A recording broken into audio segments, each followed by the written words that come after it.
The Jason Kidd offense system is basically pass Luka the ball. That's all it really is. But who's he to talk? What was he best at? Passing.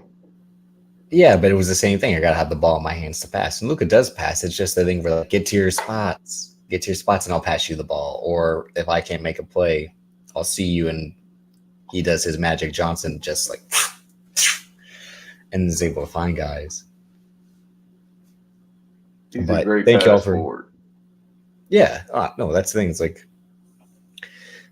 but so is LeBron James.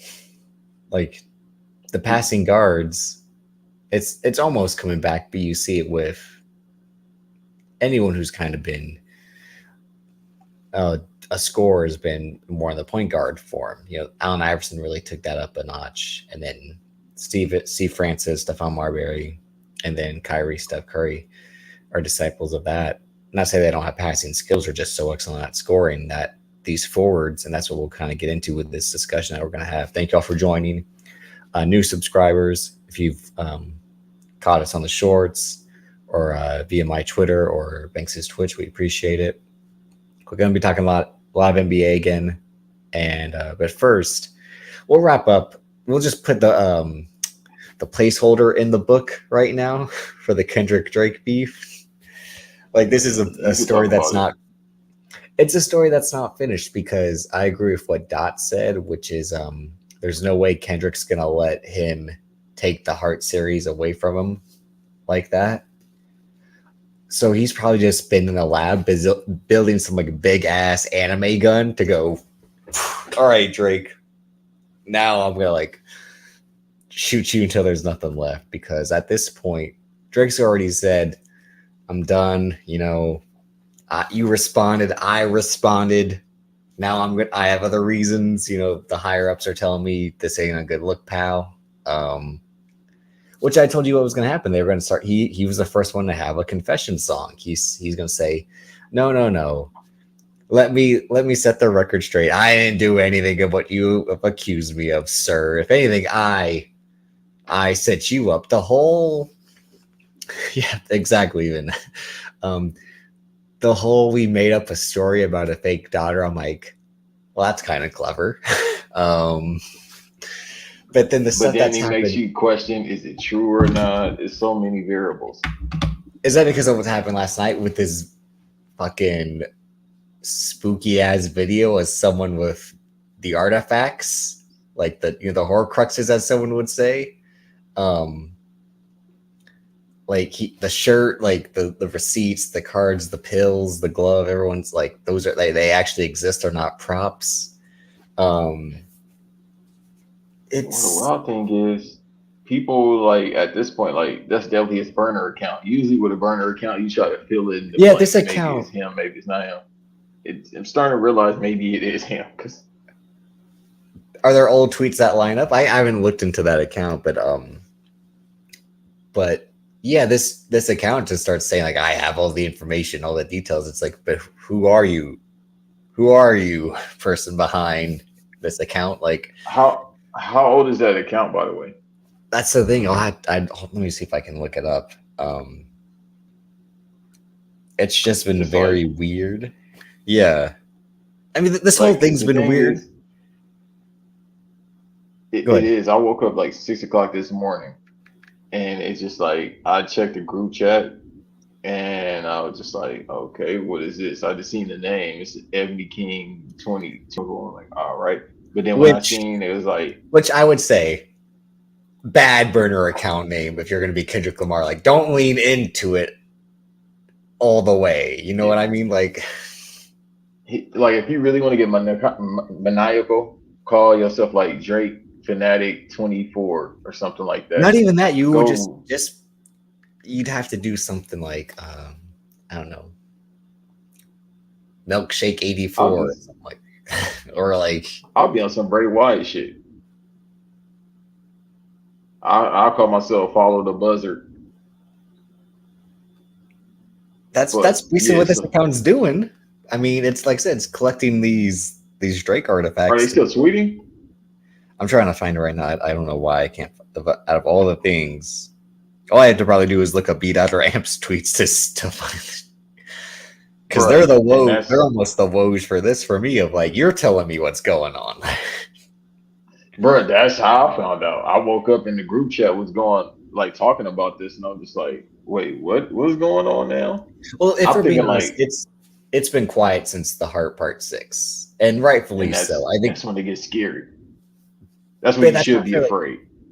but that's what I'm saying. But it's also like these guys had a whole weekend of going back and forth. Again, like Kendrick has been dominating the airwaves, obviously, and the timeline with, you know, dancing music, like, yeah, to, you know, calling someone a freaky ass 69 guy. Which, all right, first of all, as a man, why are we being shamed for 69ing? Can I not receive pleasure and give pleasure at the same time?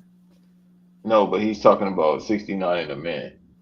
Okay, but still, there's nothing wrong with that. Again, Maybe what's wrong with giving it's pleasure and receiving pleasure? Him again, this is the whole, my good sir. no. Let me be clear. Maybe at this point, I'm so spooked out. It might be something totally different. I don't even know. I'm trying not to think about any of this. No, I think it's literally just the, like he's saying, like he likes to do disgusting things to women, but then as we said last time, is like, and Drake said it in the Heart Part 6 is like, how come your wife hasn't addressed the allegations? Like, I'm admitting I had a fake daughter, but yet no one's saying no, he never did any of this. I'm not just trying to be How the do you Drake feel fan. about the dog bowl thing? Did you hear about that? No, you'll have to explain that to me. I just saw something I lately don't where think like I he was want. spitting on a woman, and I'm like, that should just go. Wait, what? Yeah, yeah. Like I don't. So in the, I don't know how to have this conversation with another grown man. So you saying like in a I hate you way or another way?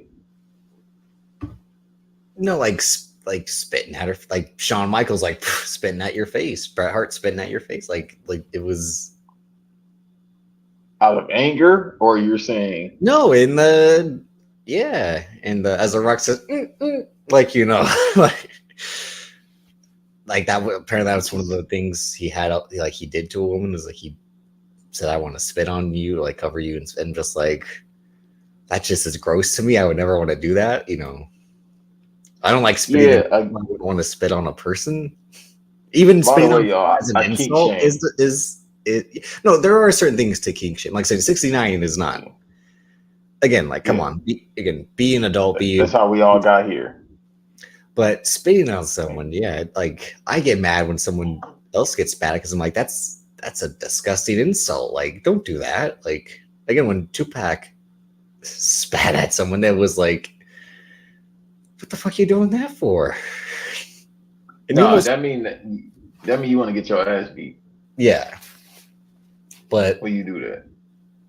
this is, I don't think it's run its course. Like you say, it's just a man who's About to get powering worse. up. Yeah, I at this point, he's just gonna let him carry on because like everyone's speculating, Drake has higher ups saying like this isn't a good look for you as a brand, because that's in the age we're in where you're a brand. You're not Aubrey Graham the person. You're Drake. You can't afford to be in this position anymore, whether it's all false or half true, because it's either or at this point. But yeah, it was just funny that no music dropped in almost a week. They ended. That's when you should have been afraid. That's when Yeah. everybody should have been But from afraid. either side, after Drake drops, because he could have said, you know what, I got more for him, like he had more for me. But again, he waved the white towel in the one song and was like, you know what, I digress. You know. Yeah. And then that burner account said him and DJ Academics got till Monday to apologize. Well, I mean, if I'm Drake, just first of apologize at this all, point, bro. I don't know what you did, but just say I'm sorry. the Academics part, it's when that's your number one cheerleader, you're gonna be screwed. Like that's like when Michael Cole was the Miz's number one fan. Like, come on. Yeah, a 5'2", he's fat Jamaican being your like mascot, it's over, bro. But that's all the tweet said. Can you apologize or I'm gonna call the attorney? think you should just apologize, bro. Like at this point, it doesn't hurt to say, hey, we wrestling marks, obviously. Just kayfabe, like, hey, I'm sorry. I didn't mean it. You know, it was fun. Just apologize, bro. This account, Ebony Prince 2K24, has been active since May of 2024. Come on, bro. It Now you're just has making it obvious. 41,000 followers. I'm going to look up who it's following to see because that's always the signs there. CNN, Michelle Obama, all the news sources, Joe Biden. This dude is fucking crazy. Well, all right. So you go on, because I don't go on Reddit. So you speak on the Reddit stories and theories that are. No, come on, don't be a man. No, not this time. I'm scared, dude. This shit is scary. Well, I've never seen nothing like this. I thought it was music. I think via Reddit, people are pointing out that Drake's Ozempic prescriptions are provided by the same doctor that gave Kanye West his. What was Kanye West taking though? No, so the doctor that provided the O's medicine to Drake is the same doctor that was trying to have Kanye on psych medicines permanently. That was going to quote unquote take him to zombie land. Well, see, the Kanye West is a whole nother conversation. But wouldn't that be but again, everything's wrestling in society. We know that. Isn't that a good wink wink that the same doctor, like that's Easter egg shit, that's MCU. Like, look in the background, there's something happening here. Like, pay attention. Like, let's just use the same name. We're going down a rabbit hole I don't think we should go down. Because that same doctor is responsible for something else. Well, people are trying to doctor. Oh, okay. Yeah, if you want to go that far back. People are right to say that it'll be funny when they, make peace a decade from now, because that's what'll happen. You don't think so? Again, Jay-Z and Nas did. That was different. It was music and it was women. This is about taking down an empire. Again, what did you say last week? And then people quoted, and then this jabroni Davis is like, I'll never get my respect. Nobody ever gave my respect. I'm like, dude, people are stealing from you again. I'm like, look at what you said about Caesar, and look at it again. Yeah, nothing is new under the sun, like I said last week. Well, I mean, again, the way my mind works, it's like a database that has its moments where it can overheat like a 360 and then forget shit, but still, it's actively working. And that just made sense to me. Like, well, because the number one thing this week it became cool and the thing to do to shit on Drake. Like, everyone's now out of the work would be like, this guy was for the first time in 15 years. Yeah, this guy was always trash. Again, not like us. They never liked him. It was like, again, not just but that, like, first of all, the LeBron James dance to they not like us. You want to talk about a fucking side switcher? That's LeBron James to a T. Like, he's a great politician for everything you say about The Rock. Worst politician, because like you can't go around and say I'm for gun control, but I like to shoot motherfuckers up. Like, yeah, like what? Like, no, but he is what you say The Rock is. But he's like the same guy. Yeah. Just about, that's the thing we didn't talk. I know you did a solo episode talking about the story, but again, I was right for 4 years about The Rock being an asshole, and I was like, oh my god, he's the nicest guy. And then people were like, what you don't see is when he comes to set late and treats everyone like shit. And I'm like, I do see that based on the movie he makes. Like, but what do they say? Pardon me. What do they say about him treating people like shit? I haven't heard that. I mean, I'm not surprised if it's true. The Rock? Yeah.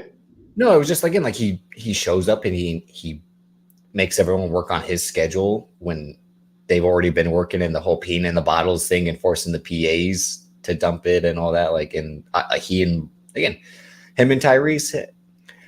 When I pointed out why him and Vin Diesel had beef, it was because Vin Diesel, again, wants to be in the mix, creative control, Hulk Hogan that doesn't work for me. We gotta have this. The Rock's also like that, but he was also saying like this guy slowing down the movie when I only have 5 days to shoot is fucking me up. And the reason I only have 5 days to shoot is because I'm got to be in the mix for 5 other things I'm trying to do, which is his problem of trying to do an HBO show and 3 movies in 1 year, and then now 3 businesses, 2.5, because as we saw with the UFL, still no one gives a shit. These games are happening. The Terramana energy drink. The energy drink. Well, the energy drink trying to be no one drinks fucking that energy drink, but also the Papatui, that's going to be a bigger deal than the energy drink. The men's makeup is going to be better than the energy drink or the men's hygiene. I was thinking about get some of that. They only got that at Walmart. It's not that expensive either.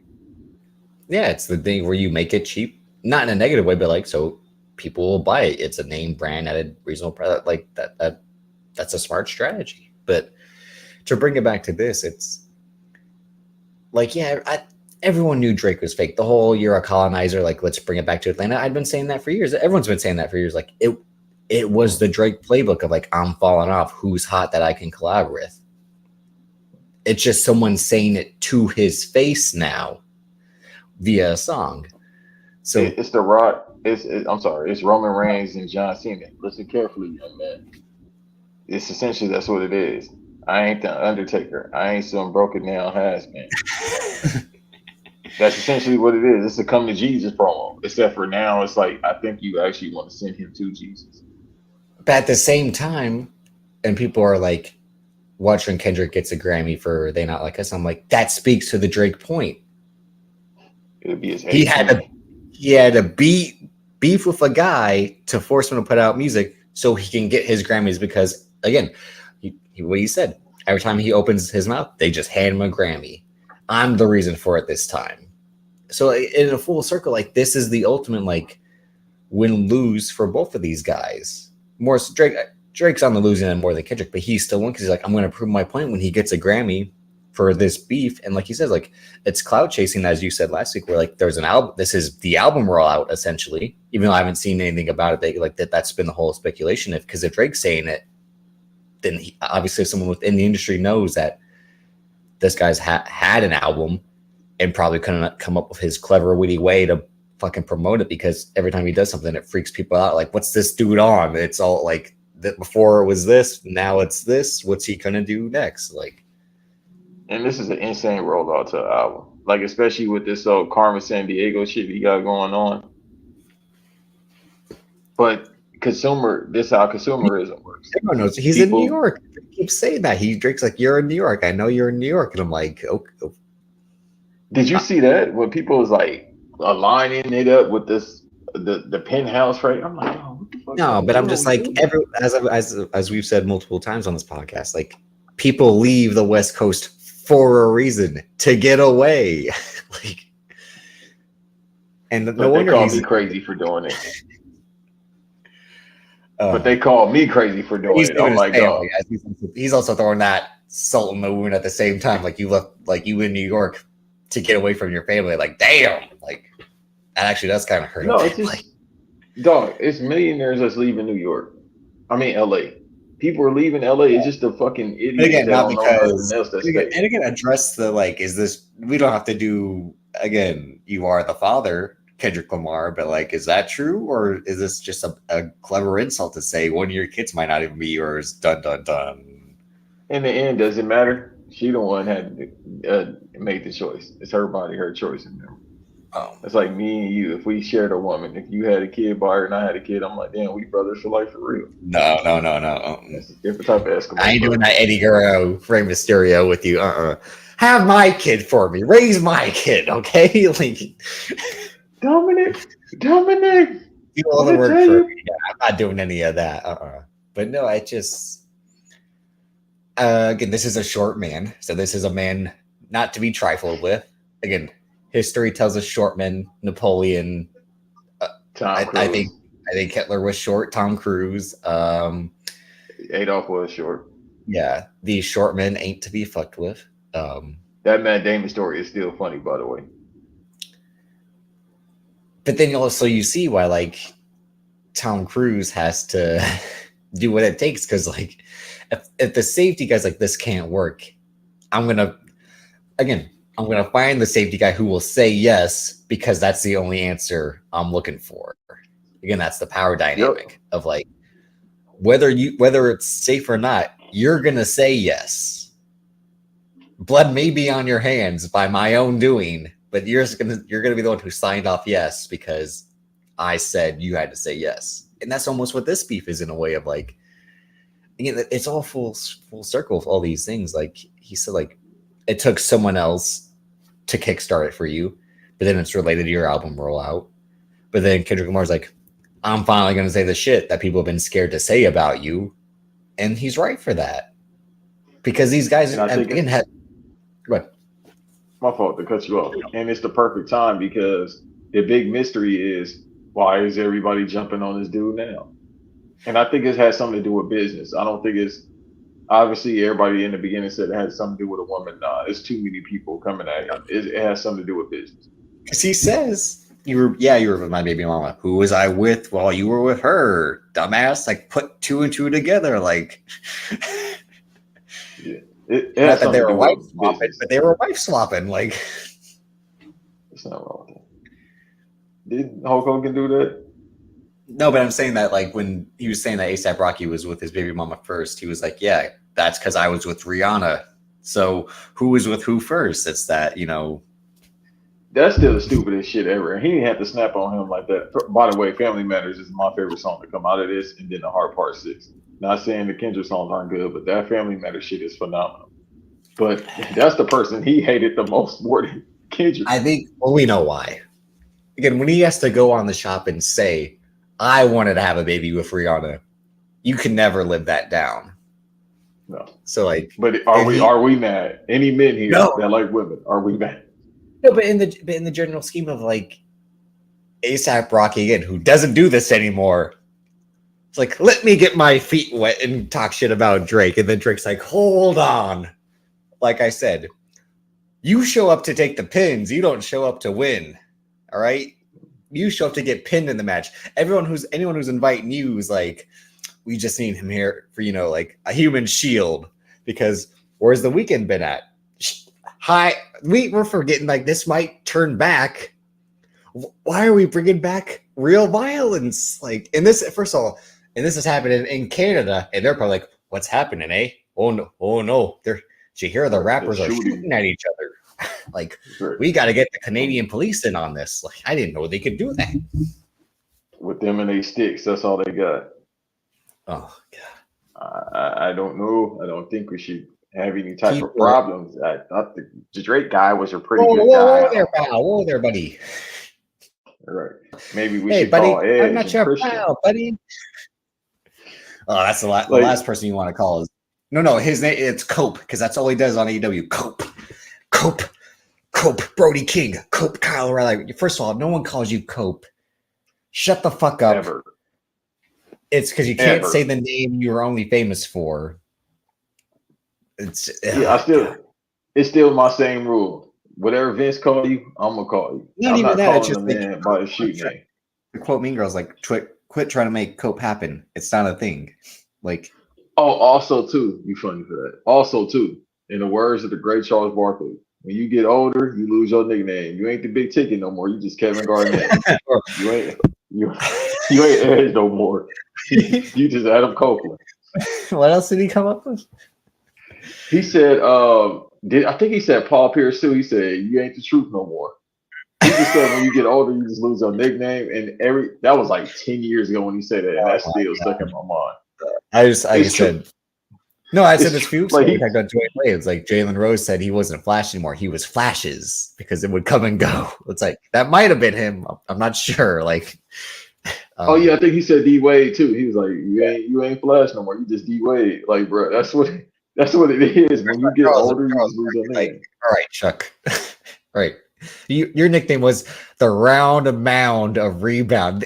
Your name was Fat Boy Get the Boards, okay? Like, come on. And after the Rockets, he couldn't do that no more. So his name's just Charles Barkley. Same thing with Shaq. You just Diesel now when you go to the Celtics. Or But you're not Diesel no more. You just Shaquille O'Neal when you got to the Celtics. The same thing with yeah, Adam Copeland. Like now it's becoming, and I'm not saying this, but now people looking at Drake as Aubrey. You ain't Drake no more. You Aubrey. that's the thing. We're like, how long will this last? Will this last? I'm really curious because I think what Forever. really, because you are right to say it doesn't seem so much out of nowhere. It seems something I've been building in terms of like, and I think maybe the last two albums, I think people liked Her Loss. Honestly, never mind. Kind of, I think pissed people off in the sense of like, why are you trying to do this? Even though it's a good album. But also for all the dogs, I think was really one of the like, either this guy doesn't have it or this guy's just wasting my time. And I'm not saying that for me. I'm saying that for the people who were already on the fence and about to turn, or have been hating for since day one, quietly, and are like, now's the time to bring out the pitchforks. Because the thing he was like, as we're about to talk about with the MVP conversation, is that this guy was automatic. Every year, he still had something that worked, a great feature, a great album, or something that was a mixtape that turned out to be a success. And he's beefing against the guy who shows up when he wants to. And like he says, like whenever he shows up, they just give him the awards because they treat him like, oh my God, he has stepped down from the highest mountain to be with us normal folk. Like, and Drake's like, to bring back to John Cena, Roman Reigns, when Roman Reigns is doing the whole talking shit about Brock Lesnar, he shows up when he wants to. I'm here day in and day out. And John Cena's like, I'm still here because you can't do your job. Like, so, and the Drake thing of like, I'm still here because no one else behind me or in front of me can dominate like I have. Because this guy's too busy being like, what should I do today?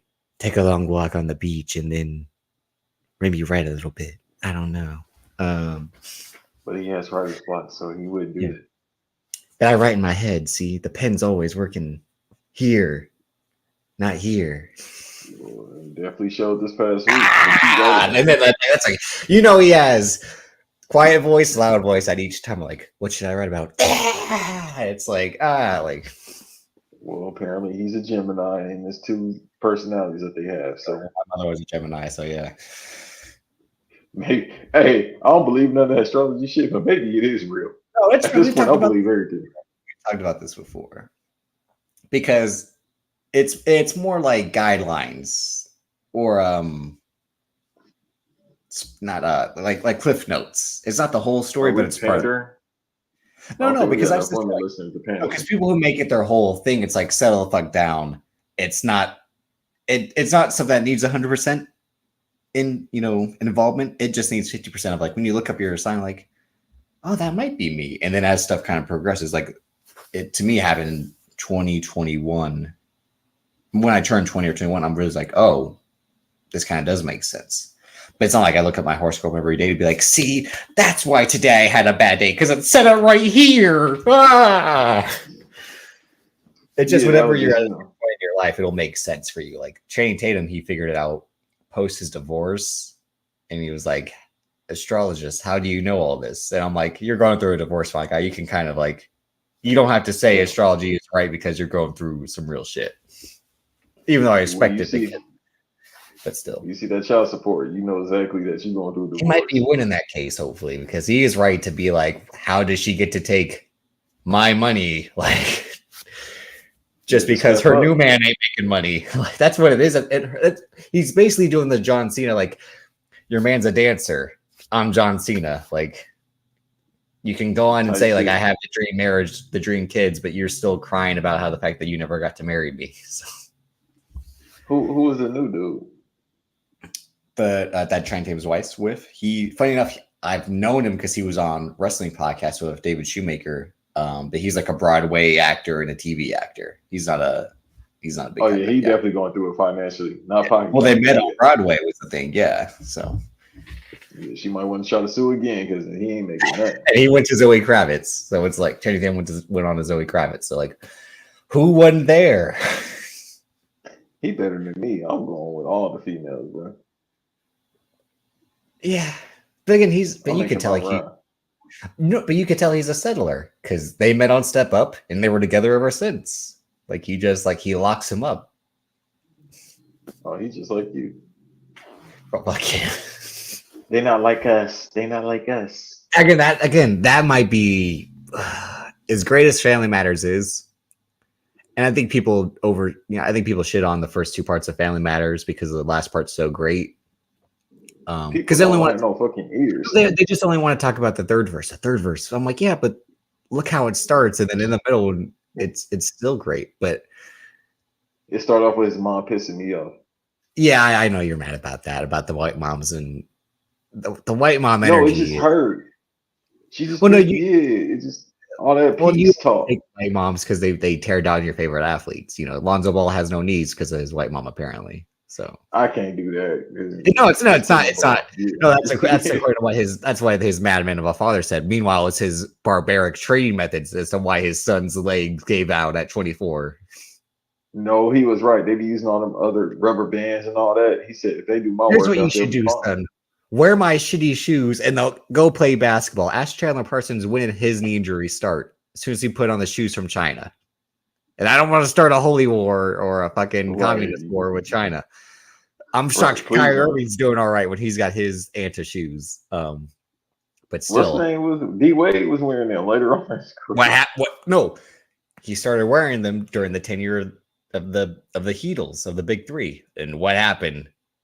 Again, that's when Flashes was born. That's when he was having to play 30 minutes, and LeBron James was like, "Why are you so tired already?" Doing ways like Gabrielle Union and my shoes, like. Yeah, she put a finger on my booty, man. Jesus Amaro said that she hated it because she did the before video and the after, and you could tell by the way her face. I'm like, this might be one of the most disgusting things I've ever heard. Hey, I don't even want to talk about that. I ain't forget. But that's the whole North never forgets. He likes the kink shaming, not the kink shame, but he likes the kink shaming stuff, which is like him and Ricochet. But when Ricochet talk about, I don't like what they said. I don't like what Kendrick said. When you were seen with Tessa Blanchard, I can't take your opinions on matters like that seriously. Nothing. Yeah. Like I don't like talking about how people look, but boy, damn, it's almost like you're dating Samantha Irvin to like block out, ignore the past. Look who I'm with now. You know, the whole like pay attention. Yeah, because even not that Casey Canzaro is unattractive, but like she was more on the Tessa Blanchard line than Samantha Irvin. So it was like, bro, they were saying you had a type, the strong jawline and fit body. So then he had like, what's the opposite? It'd be like facing nobody. It's what DiCaprio should do. Like people shit on DiCaprio for like all he does is date 24-year-old. No, they're not 24. You know what I mean?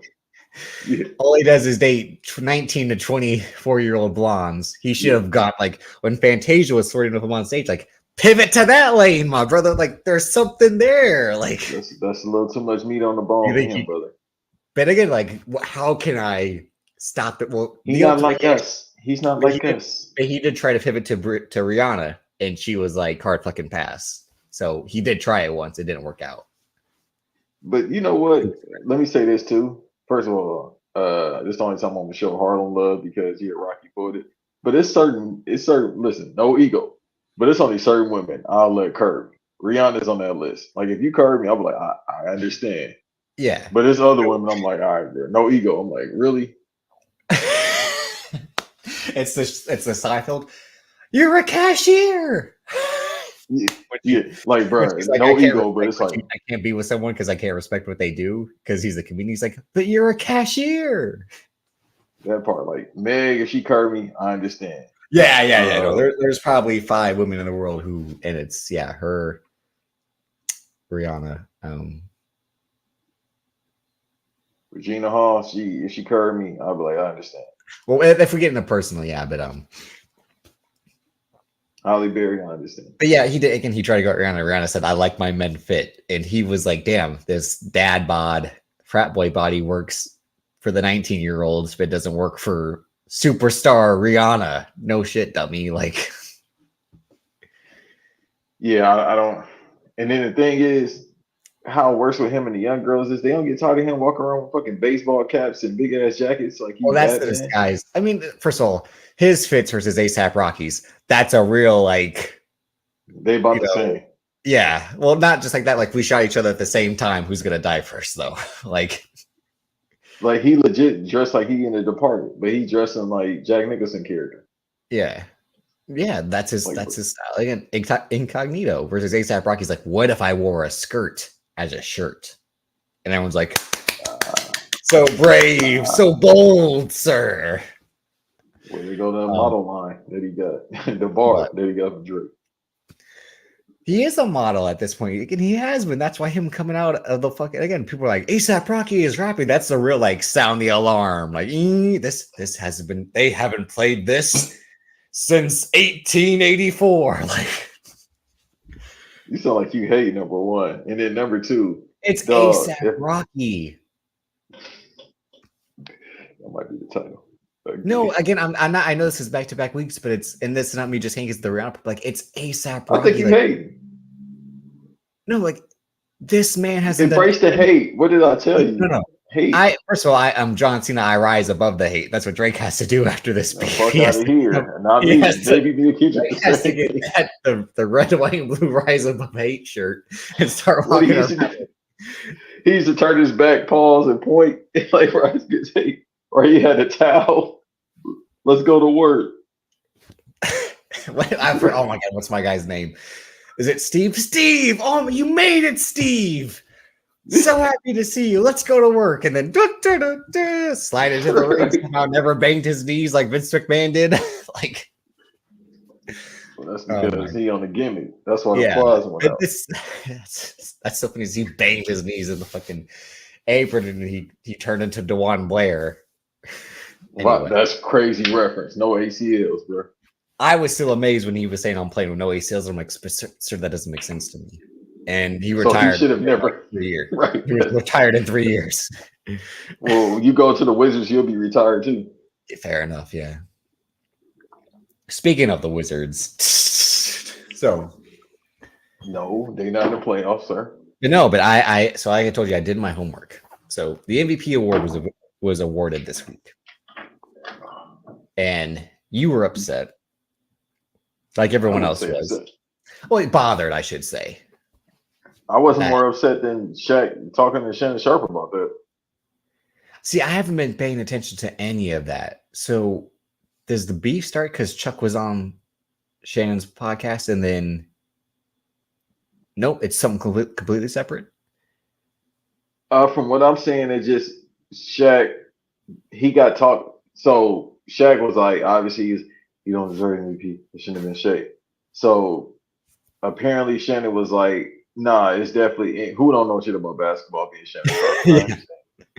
Him and that loud motherfucking prick Gilbert Arenas was talking about it. What little I see, because I tried to block Club Shay Shay.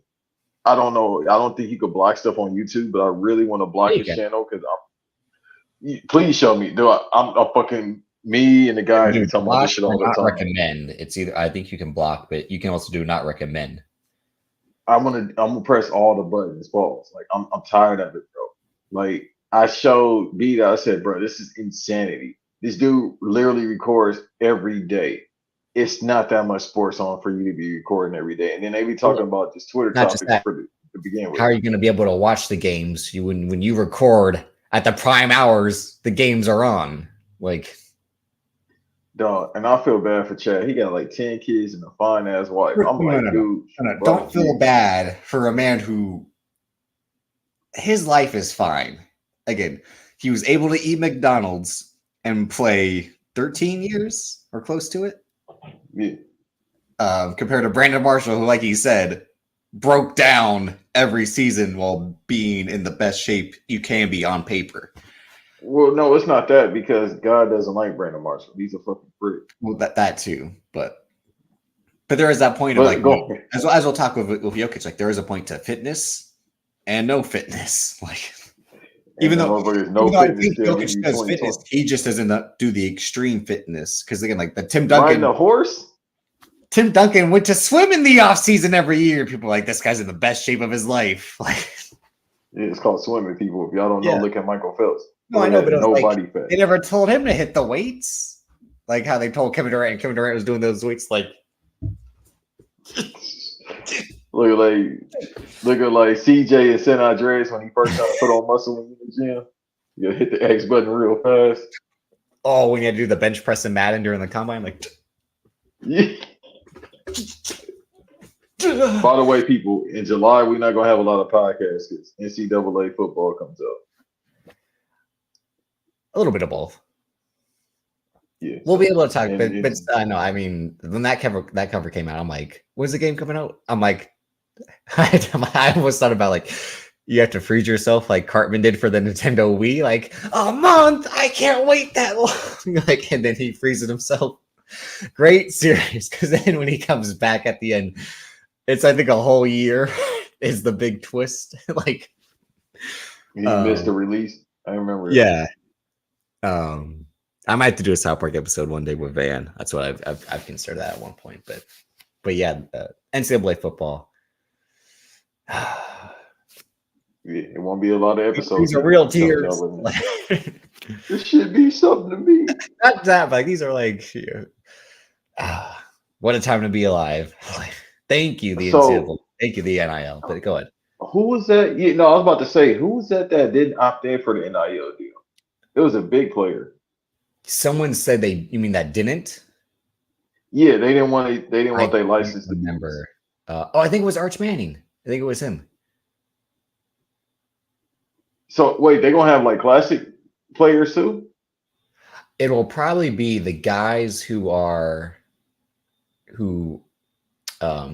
currently playing and signed like the waiver will be, and then it'll for Arch Manning, it'll be like Texas quarterback number 6, the old school model. But they probably can't just mimic his likeness like they did in the past. Oh, I'm tripping. You talking about the grandson? I don't know why I'm thinking you talking about his grandfather. I'm like, bro. Yeah, that's just Arch. That's why they just call him Arch, not Archie. It's like Arch. Oh yeah, I think it was him. He's the one. I think he's the one who I've known that opt out. But like I said, so for him, like I don't know if they'll do what they did back in the day, where it was like if you wanted to play as Tim Tebow, it was quarterback number 15 on Florida. He threw left-handed. He was built the same way, but his image on his computer-generated image looked nothing like him. It was like a balding guy. Like, I don't know if they can use those shortcuts or not. They might I assume it'll be something along the lines of that. But by the way, people, if y'all don't know, yes, there's another Manny, the third generation, just like the WWF. And yeah, I don't think he's hurting for money. let's just say that. I think the reason why his pops is like, he was number one. His pops said, don't do that deal. He was number 1 or number 2. I can't remember if he made more or Caleb. But the whole point is like he played one game and he played one game. It was like he next up. No, he got like $5 million with only playing one game versus Caleb Williams, Shedeur. I forget who the other two were that in the top 5 were that played full seasons and barely got $2.5 to $3 million. So I did. My fault, real quick before we get to the NBA talk. Yeah, we're gonna have to make our own draft portal for the Colorado team because they might have screwed the pooch. They might not get no players now, especially with Shedeur going around talking about nobody heard of you anyway. Like, no, yes, y'all did. When he came in, because since I was on my shadow time last year, we didn't talk about the whole Colorado thing. But to me, there were 2 things. Like one, it made sense he was going to bring the same team with him from Jackson State to Colorado because he signed all those players. The transfer portal is, and it's amazing that the transfer portal works the way it does now. Even though I don't think you should be able to transfer if you transferred. You know what I mean? You can't be able to transfer 2 times. I think you should only be able to, like what Haley Van Lith just did, going from Louisville to LSU, and now she's going to TCU. I don't think you should be able to do that. I think you should be able to transfer just from one school to another if it's going to be for athletics. Because obviously the whole point was it was fucked up how guys were stuck at schools if the coach switched and they went to that school to play for that coach, or if they were getting no time, like Joe Burrow, so he transferred to LSU and had to sit out a whole year because of the ass backwards rule of the time. But I don't think you should be able to do the transfer to a transfer. That doesn't work for me. So it made sense that like the Colorado team that went 1-11, he's like, I'm getting all of y'all out of here because you clearly have nothing. And I'm bringing the team that lost in was it the Liberty Bowl over here, and then I'm going to bring the top recruits I got because now I'm at a big time school and my name brings recognition. But anyone who watches the Colorado games knows that they were bad on defense if Travis Hunter wasn't playing. Even still, they were bad in stopping the run. Shedeur can pass, and they never really had a running game. And Shedeur's a good passer. He'll be not a star, but he'll be a starter. I think he'll be a capable starter every year. He'll be like someone who, if the quarterback gets injured, he'll be able to play a couple games. Or if you don't have a better option, we're fine with sticking with him until we find our next guy. But Deion's just not a good coach. And I'm not saying that to shit on, but it's just the point, like, you don't see him.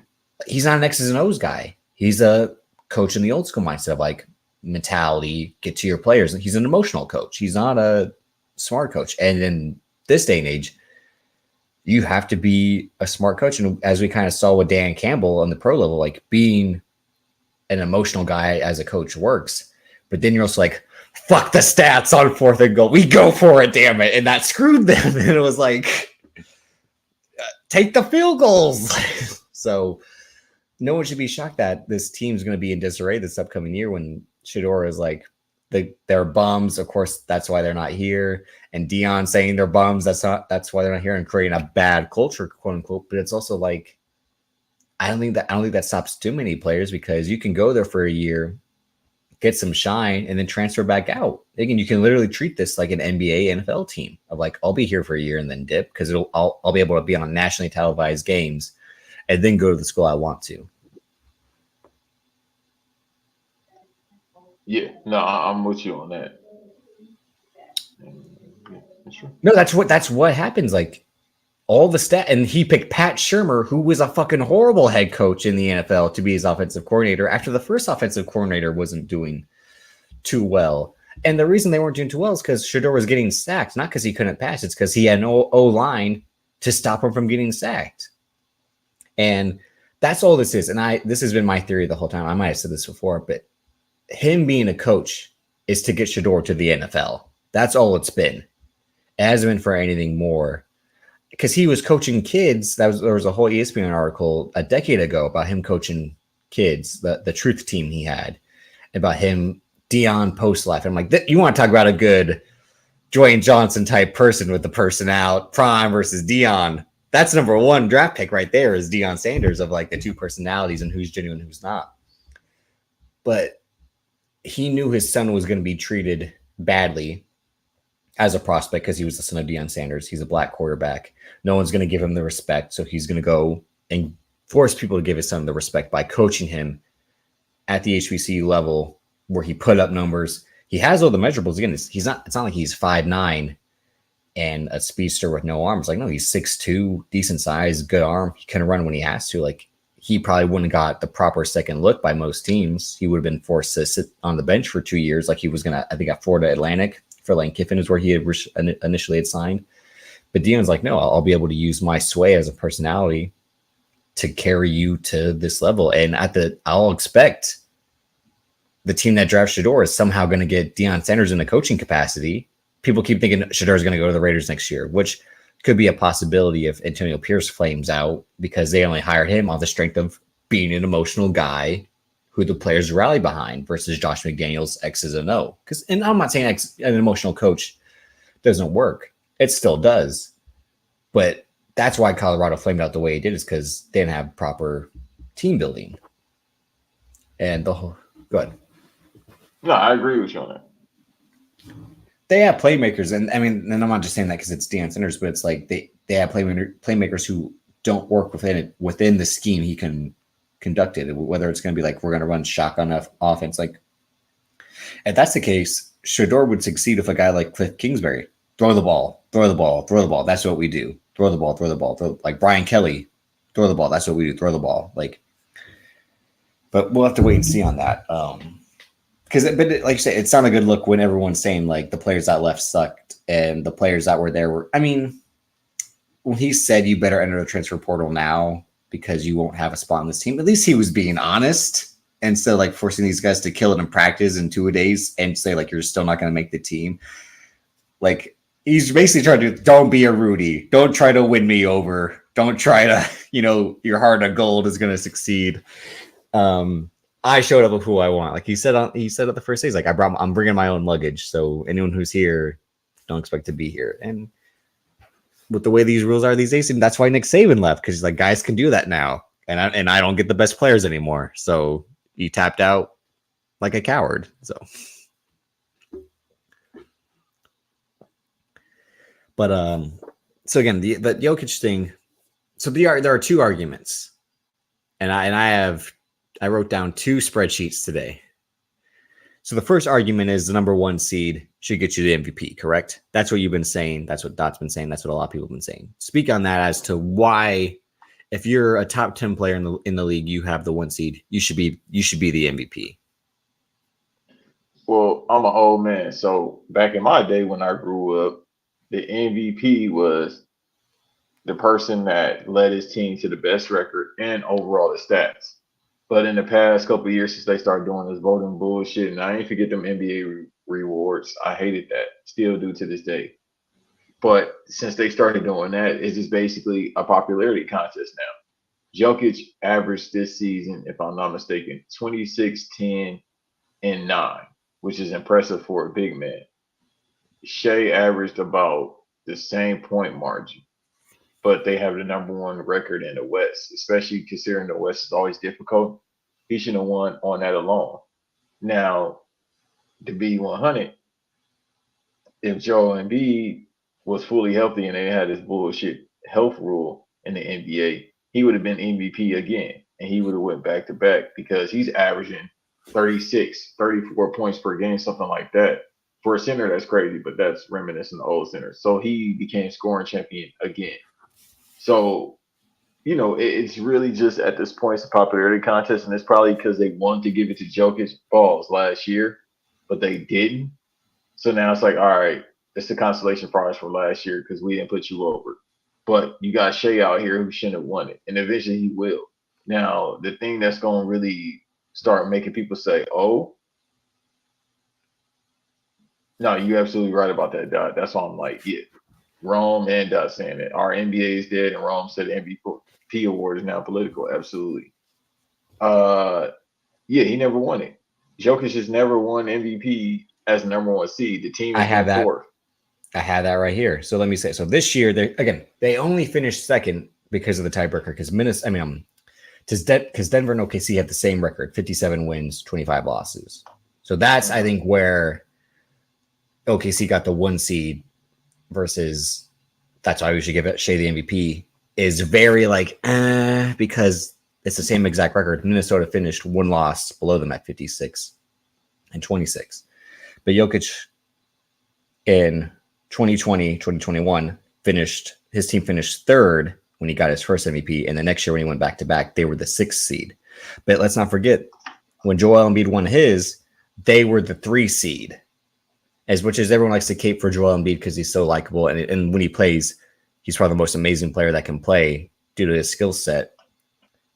His team didn't win the didn't get the number 1 seed either when he won. So this whole it has to be number 1 to get the MVP has been out the door for a while, because when Westbrook won it in 16-17, they were the 6th seed. Yeah, that was he balled out, got the triple-double stat season, and they were like, fuck it. We just have to out of respect, because that'd be fucked up. Yeah. To not give someone who did this first ever award and played 81 games that year. Yeah. Triple-double, 81 and he was games. scoring champ too. He was averaging 29. Well, here's what I'm saying. My point is, again, and this is what's going to hurt Embiid's case, because Embiid won last year playing 66 games. That's the lowest of any MVP that wasn't a lockout season when LeBron won his, or COVID season when Giannis won his second. Because I went all the way back to 03-04 with this. Kevin Garnett, first seed, 82 games. Steve Nash, first seed, 75 games. Steve Nash again, first seed, 79 games. Dirk, first seed, 78 games. Kobe, first seed, 82. LeBron, first, 81. back-to-back for LeBron first in 76. And when D Rose won his, they were the 1 seed. He played 81 games. Again, like that's our NBA. We're saying that dot saying is dead. The old school, like you grind it out, you play 75 to 82 games, you try to get that 1 seed. Because people actually play defense. After LeBron wins the lockout season, and here's the thing. I listed all those names from Garnett to Rose. They won the MVP, no title. LeBron wins the MVP and the title in the same year, the lockout year. Then he does it again the following year, MVP and the NBA title. Then Durant wins his first. And he should have won defensive player that year. Yeah, the one Miami year where he was just insane as a defender. I respect him, for that year.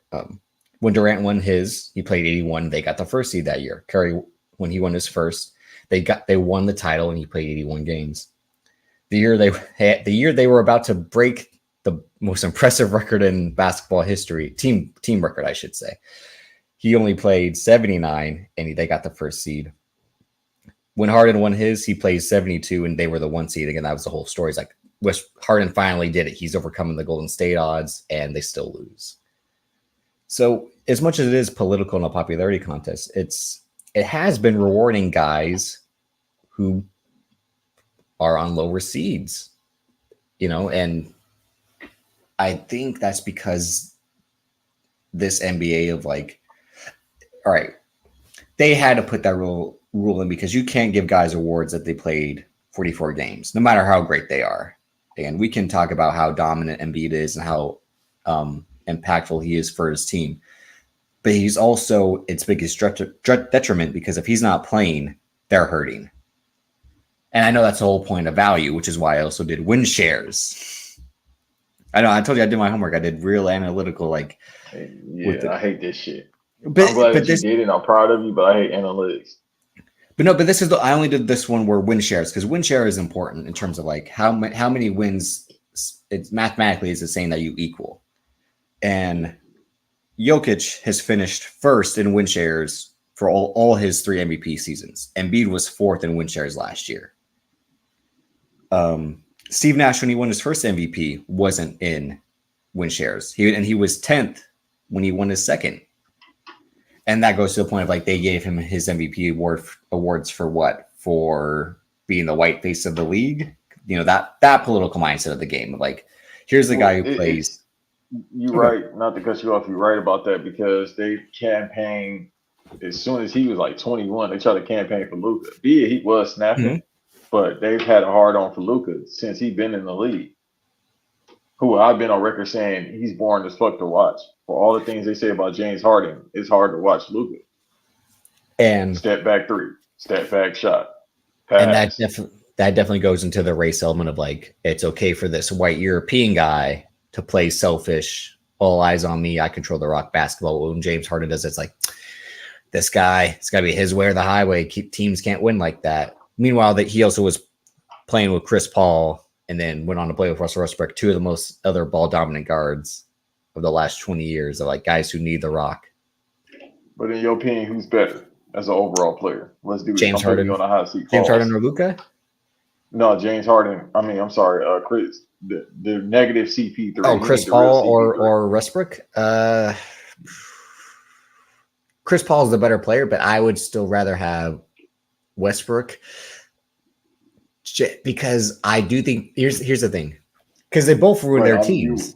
No, they both ruined their teams. Okay, yeah. How? Because Chris Paul is able to bring guys up, but then he can't show up. Versus Westbrook, who's able to play better than everyone else on the team, that they're not part of a team anymore. Because that was the whole point. Like Andre Robertson couldn't hit a shot because Andre Robertson's like, I never get the ball to shoot. Like, how am I going to hit shots if I never get the chance to take them? Well, you got to put that on RC Buford, pause, because at the same time, he had Jeremy Evans coming off the bench. I think that was his name. Jeremy Lamb. Jeremy Lamb was coming off the bench. And you mean Sam Presti, not RC Buford. RC Buford is the Spurs. Sam Presti is. I'm sorry. Yeah. Well, the biggest case of this argument. Well, the biggest case was Victor Oladipo that year in OKC when Russ won the MVP, and then the next year when he went to Indiana, his numbers were like this. Like, damn, and Matt, like, look how great Victor Oladipo is when he doesn't have to play with Russell Westbrook. Well, that didn't make sense too, because again, it's two ball dominant guards. It was like at that point, Vic was just a kind of D Wade-ish player where he just drive into the bucket. He had to That's turn who they into was that though comparing him to. because he went to Orlando and they were like, "We need you to play point guard." He's like, "I don't play point guard." They're like, "Tough shit. Here you go." Like, look, in the words of the great Allen Iverson, or somebody, I forgot who said it. They was like, "I'm not a pass guard. I'm a point guard, not a pass guard." Oh yeah, that was AI. I'm a point guard, not a pass guard. I score. You go. All right. Russ is the greatest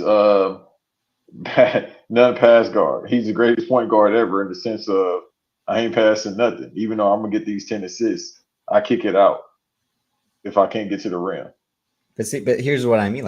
Like Kobe, when he won his MVP, he was 4th in win shares. Derrick Rose, when he won his MVP, he was 5th in win shares. Chris Paul shouldn't have got it over Kobe, by the way.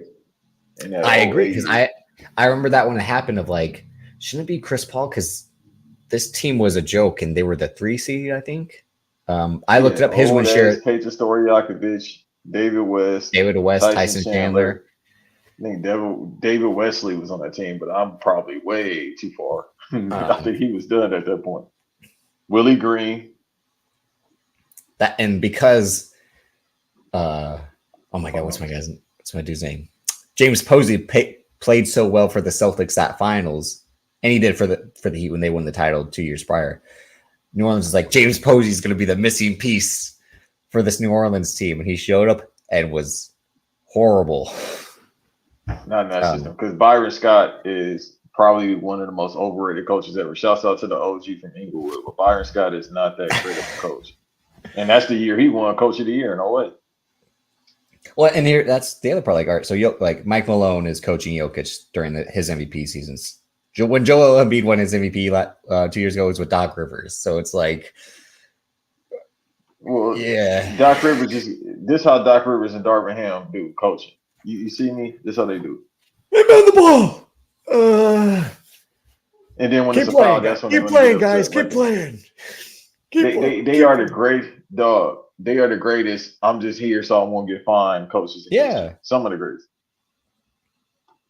You ever got a new job and you had no idea what to really do, but you just sat there like, no, again, I'm a settler. I was at one job. I was at one job for 4 years, and I've been at my job for 6 years. So you a good man. I wish I could do that. I'm the opposite of. But here's the thing too. To my other, because there were 2 points. Like, so Garnett, Nash, Nowitzki, and Kobe, they're in the same draft class era, 90 to 98. LeBron, D Rose, Durant, Curry, Westbrook, and Harden are in the same draft class era, 03 to 09. We have 2 draft class sharers in terms of like D Rose and Westbrook. They're in the same draft class. They both won MVPs. Harden and Curry, they're in the same draft class. They both won MVPs. And now we're in this. Got one, but he was lazy. We're going to flip to the other half of this argument. And this draft class era, it's Giannis in 2013, and it's Embiid and Jokic in 2014. That's it. The last decade was the MVP's been hogged by the guys who came out of those 2 drafts, which brings me, and there was only one guy who won it over 30, and it was the year he turned 30, and the next year he turned 31. That was Steve Nash. Otherwise, if you are under 30, that benefits your MVP chances, because Jokic is 28 this year. Embiid was 28 when he won his. So it's kind of hitting the prime of your career. But I also did the number one. Who's the oldest MVP? You know who's the oldest MVP in NBA history? It'd have to be Pass on her like Stockton. Pass on a body like Stockton. Is it Carl over Jordan? I said in the song. Oh boy, I was about to say something I can't say on this podcast. We ain't behind the paywall. Yeah, it's that person that need to be decapitated. Yeah. And first of all, that pick of Drake and Karl Malone was like. Can you Google it? But I'm pretty sure that's him. Was Karl Malone the oldest MVP? Yeah, I can. I think he's the oldest MVP in history. I thought it was Jordan, but nah, it's got to be that fucking prick. Like I said, Steve Nash was Because I think he 31. went at Malone was 35 or 35. 36. Yeah, Malone was 35. Jordan was 34. And as of right Hey, now, that people, by the remains way, the oldest. I have Yeah. no computer in front of me. No, as you're I saying just that, know I'm like, hoops. I know I either sports thought it very would have well, been Jordan or especially him. hoops. That's the thing. Yeah, because I'm like, no, Shaq was still young when he went. Like that's the thing. It's like, If y'all really want me to get in my bag, let me talk about boxing. I don't need no notepad for that. but the other half of this was Shaq the should number have one. won it over in Steve Nash in '06 But that's what I'm saying. But like or Steve Kobe. Nash, Because but no, but it's relating to what you're saying. Not to the cut you off, but it's relating to what you're saying. no, the Kobe 06 year when the year he scored 81, the year they faced the Suns. 81 points should get you an MVP, bro. But see, then what are we saying at this? That's what I'm saying. The argument is like, yeah, Shea has all these numbers and the number one seed and still doesn't get it. And it's fucked up because I was almost thinking, like, really, shouldn't it be Jalen Brunson? Because I'm like, I was thinking that for a little bit. I'm like, because if you took Jalen Brunson off the Knicks, I don't think they make the playoffs. Versus, like I said, if you take Shea off OKC, I think they'd be okay. Like I said, like this team was in AFC last year, and it shows how much more impactful Chet is for them. The fact that he played, I think, 80 or 81 games this year, Chet did, which is crazy. People was like applauding him for working his job. No, but I mean, just that like this guy who had this bad foot injury, and at his same thing with Wemby, that these guys played all year, despite the fact that everyone's like these guys would take a bad turn and they're goners. I'm listening to what you're saying. I don't know what's up with Rome, bro. This is the second week with this James Harden slander. I think the thing is because it's of like he's alienated people so much that you are excited to see the downfall. But I think people are always excited for the downfall because they're like not upset that he became a superstar because he had the skill set to do it, obviously. Like you don't just become you just don't turn from 6 man to MVP, right? That doesn't happen all the time. We don't how many times yeah, and he did. And I think that's kind of what pissed people off is that he did it. And then once he had it, he was like, oh, this shit's easy. I can now be lazy. The thing is like fucking lazy, which pisses people off. Is then he and you're not calling him lazy, but it'd be impossible for you to get 30. What do you get against the Magic? 56 points. No, I don't mean numbers wise. I mean the outside stuff. But again, if we're James Harden, we're all gonna live the James Harden lifestyle. Like, you mean to tell me I'm not going to go to the strip club when I have not just NBA money, Adidas money? You mean to tell me I'm not going to get on a plane that take 2-night trips in between road games when I have access to it? Like, we would all live the same exact lifestyle. And that whole I'd be disciplined. You're talking about earlier about straight edge people being disciplined. I'm like, it ain't that hard sometimes, and sometimes discipline is overrated. Because, again, as I said about Embiid. Everybody has advice. As I said about Embiid last week when people were criticizing, like Eve was saying, it's Kawhi's fault, and you've been criticism about Zion about being overweight. I'm like, every year Embiid lets us down with he gets injured because his body can't handle it. He got to drop weight, and even second Dwight Howard referencer today, but Dwight Howard said it best. He's like he's 7'2", 7'3", which he is. Yeah. Like people. I don't know why they got him listed at 7 foot. No, this motherfucker is about 7'2", 7'3". Mm-hmm. No, everyone says like when you see him, he's the tallest person on the court by a large margin. Yeah, and then the weight, he like certain people you could tell on camera, they just like, all right, this motherfucker's huge. Pause. Like, dude, he ain't no. I don't know if they got him listed at like 320. He ain't no fucking 320. He about 360, 350. He should be at 290, 300 pounds. At this point in his career. But again, why isn't he then? If he's that disciplined and that motivated and that much of a competitor like everyone says he is, because he says so himself, and I think people believe it because he takes losing seriously. He wants to be great. Then why haven't you dropped the weight that's been holding you back? Because you can't do it. It's hard to drop the weight. No, it's because you can't commit enough to do it. That just stop eating. Just don't eat. Starve yourself. You're right, but these are two large human beings, especially with Joe Embiid. It's no telling what his diet is, his food intake is Mhm. every day. To be that big, pause, you got to have an insane food intake. So Yeah, for him, it's probably just genetic wise, it's hard for him to lose weight. Same as I don't, Zion. I don't. Well, it's that thing where like how many people that height have looked like Joel Embiid in the NBA? Not many.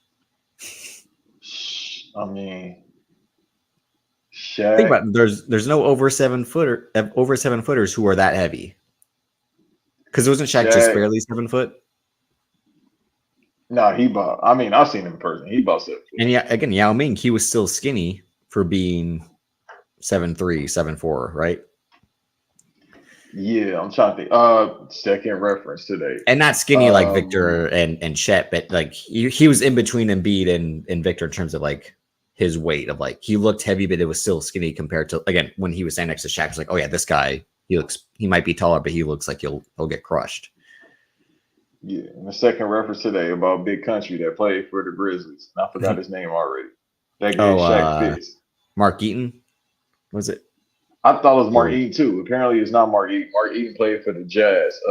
Amp corrected me earlier. You guys said the oh, what's the name other Big Country. guy, yeah, because there's the two guys, yeah, Yeah, tallest but player, Rick Grizzly. Smith's the Big Country. They gave Shaq the most fits. He said personally, but yeah, Brad Miller kind of has some weight on him. That's about it. So it wasn't. There you go. Thank you, Ron Reeves. But I forgot his. I think his first name is Brian, maybe. But him. So it's been players in the NBA that have some type of stature to them. But with Joe Yeah, Embiid, the Bryant problem is, Reeves, yeah, yeah. But the problem is with Joe is he's fucking 7'2", 7'3", 300 plus pounds. So your knees are done. It's not like Ralph Sampson or somebody like that where you skinny. yeah. Well, I mean, but it's still even when you're skinny, the stress on your feet. That's what killed it, Yao Ming. That's what everyone panicked when Chet got injured last year.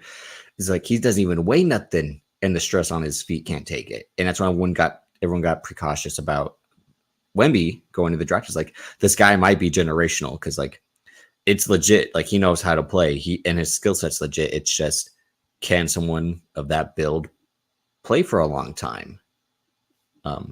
Yeah. So I did. And that's been forever. Anytime a center get more than 10 years in their career, you're like, oh shit. Yeah. And before we wrap up, I'll Like do.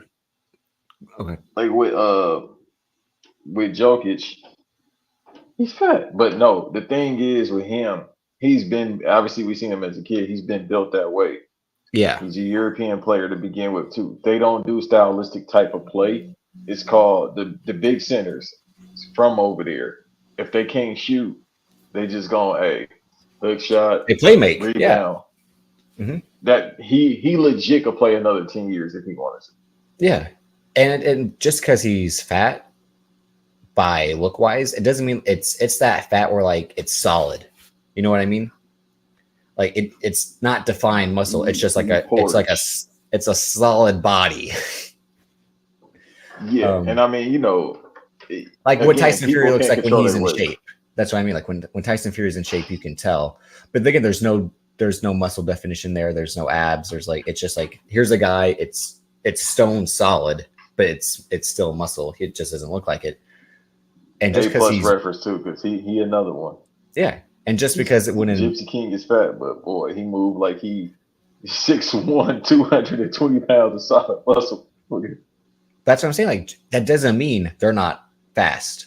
It's Yeah. deceptively fast. It's just the looks, and that's what I was telling someone the other day. I'm like, he just plays slow to distract to distract you. So when he'll move fast, you're like, what's going on now? Like, and that's what you're saying. Like what Luka does when he stole that game from Harden. Like I'm going to bring it up slow and draw you out and lull you to sleep, and then pounce. Of like, but the whole time I got the ball dribbling in my hands, which is what pisses people off. But it's funny, all the series in a way are linked together. Shea and Luka were in the same draft, and they were the MVP runner-ups. They're facing each other. They're facing each other right now. It's 84 Dallas, 74 OKC in the fourth. Sorry, we were recording, distracting y'all, but We No, it's appreciate y'all cool. tuning in Y'all listen regardless. to us. I appreciate. Right, hit that like button. But The other series is Jokic, Edwards, and I'll get to that in a second. But on the East side, it's Brunson and the Knicks versus Halliburton and the Pacers. It's funny. It's 2 point guards that teams passed on because of their deficiencies that are leading their teams. And the other matchup is Boston, Cleveland. And once again, guys in the same draft, Jason Tatum and Donovan Mitchell leading those teams against each other. But my point is, Jokic is the MVP. Edwards was a number 1 pick. Everyone thinks this is going to be Edwards' league. It'll be his MVP in the coming years.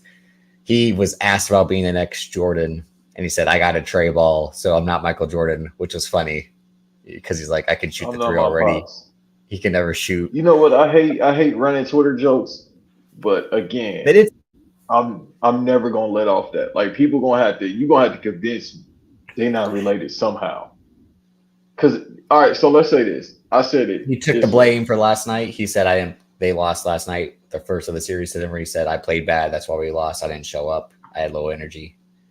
Dog, it's certain things. It's like you got to look at with a certain type of eye. So here's my thing: if Ant was born, let's say in like fucking Nebraska or something like that, I'll be like, all right, yeah, I got to stop with the. But because it's Georgia, you're like, and Charlotte is 3 hours away. Not just that, like I said, the Gold Club, Atlanta's a poppin' city. You know, come on. Yeah.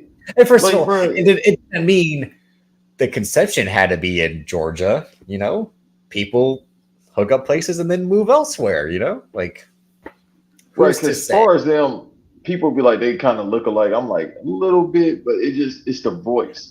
It's the voice and the play style. God, it sounds racial when I'm like, in a way they look alike because no, Rome just said it in Rome blood. No, it's like no, but for me, for a white guy, be like these 2 black guys. They got the same cadence. No, but they got the same cadence too, as far as how they talk. But I think here's the thing: it's all manufactured.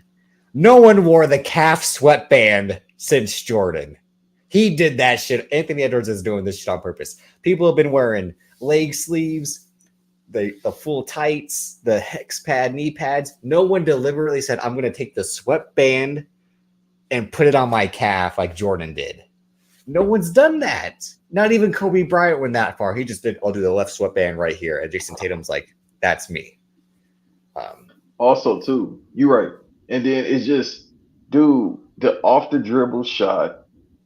Like you said last week, the mid-range game, the way he dunked, where he's just trying to take your head off. He purposely has the left hand still to shoot the ball, like you see, like that form of like. That's what I'm saying. So I'm like, are we taking crazy pills?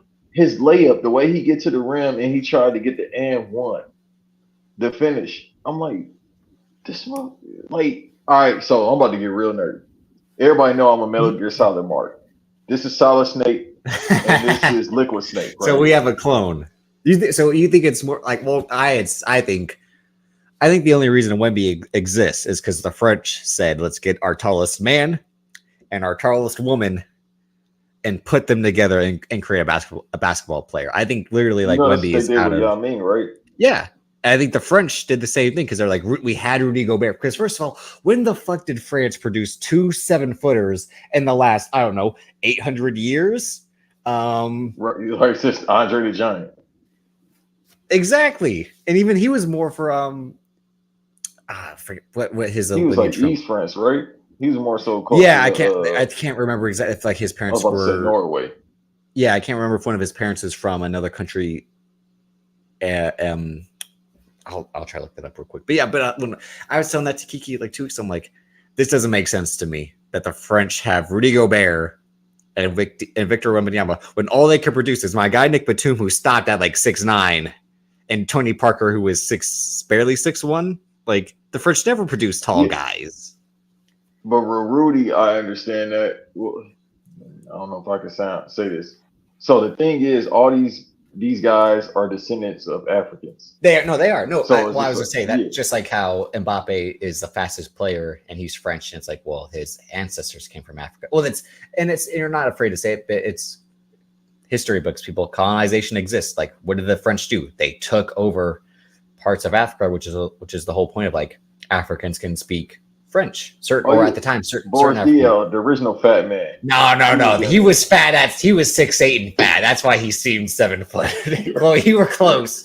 He was 6'8". That's why he seemed because when he came back, they're like small ball center. Why? Because he's fat and out of shape.